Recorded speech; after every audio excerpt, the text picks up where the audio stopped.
Assalamualaikum warahmatullahi wabarakatuh. Perkenalkan, nama saya Halifatus Sa'diyah, NIM E 2019-1060. Di sini saya akan menjelaskan tentang kebijakan moneter dalam perspektif ekonomi Islam.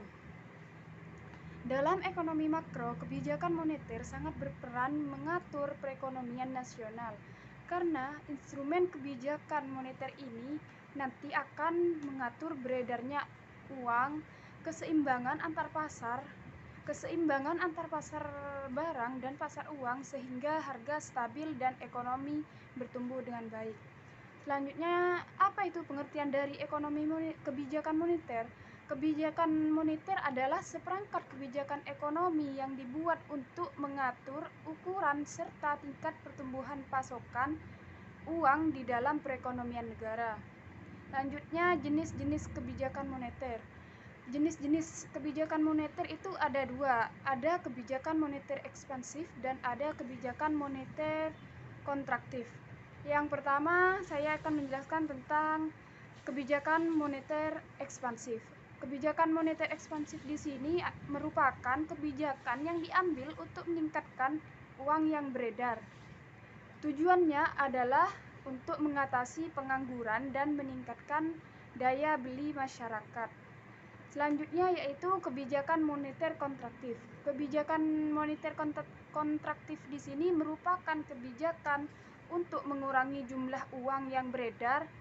Kebijakan ini dilakukan saat negara tengah mengalami inflasi. Kebijakan ini disebut juga dengan kebijakan uang ketat. Selanjutnya yaitu tujuan kebijakan moneter. Tujuan kebijakan moneter di sini ada 8. Yang pertama, mengedarkan mata uang sebagai alat pertukaran dalam perekonomian.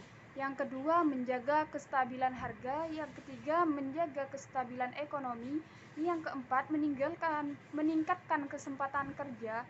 Yang kelima, memperbaiki neraca perdagangan kerja masyarakat. Yang keenam, distribusi likuiditas yang optimal. Yang ketujuh, mempertahankan keseimbangan IS dan LM. Yang kedelapan, pertumbuhan ekonomi dan pemerataan pendapatan. Selanjutnya yaitu instrumen kebijakan moneter. Instrumen kebijakan moneter ada 6. Yang pertama, kebijakan operasi pasar terbuka. Yang kedua, kebijakan diskonto. Yang ketiga, kebijakan cadangan kas. Yang keempat, kebijakan kredit ketat. Yang kelima, kebijakan dorongan moral. Yang keenam, penyesuaian tingkat suku bunga. Selanjutnya yaitu ada beberapa mazhab instrumen kebijakan moneter dalam ekonomi Islam. Yaitu instrumen mazhab itu ada 2. Yang pertama, mazhab iktisaduna. Mazhab iktisaduna di sini pada masa awal Islam tidak diperlukan suatu kebijakan moneter karena sistem perbankan hampir tidak ada penggunaan uang, sangat minim. Jadi tidak ada alasan memadai untuk melakukan perubahan terhadap penawaran akan uang melalui diskresioner.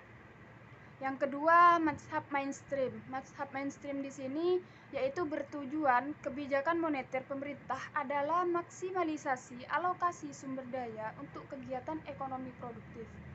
Al-Quran melarang praktek penumpukan uang karena membuat orang tersebut tidak memberikan manfaat terhadap peningkatan kesejahteraan masyarakat. Oleh sebab itu, mazhab ini merancang sebuah instrumen kebijakan untuk mempengaruhi besar kecilnya permintaan akan uang agar dapat dialokasikan pada peningkatan produktivitas perekonomian secara keseluruhan. Selanjutnya yaitu instrumen kebijakan moneter dalam ekonomi Islam. Instrumen kebijakan moneter dalam ekonomi Islam di sini ada 7. Yang pertama, nisbatul ikhtiyati, yaitu pemerintah melakukan langkah-langkah strategis dalam presentase uang cadangan di bank syariah. Yang kedua, iqna al-ma'wi. makna al-ma'wi di sini adalah dorongan moral. Yang ketiga, nisbatul ikrat, yaitu pinjaman tanpa ada keuntungan atau bagi hasil. Yang keempat, i'adatus sanadat, yaitu membeli surat-surat berharga. Yang kelima, as-suqu al-islamiyah, yaitu menjual surat-surat berharga atau menjual obligasi. Yang keenam, al-istismar al-hukumi, atau menginvestasikan secara umum. Yang ketujuh, i'adatul tasdiq, yaitu mengembangkan sertifikat. Sekian presentasi saya. Mohon maaf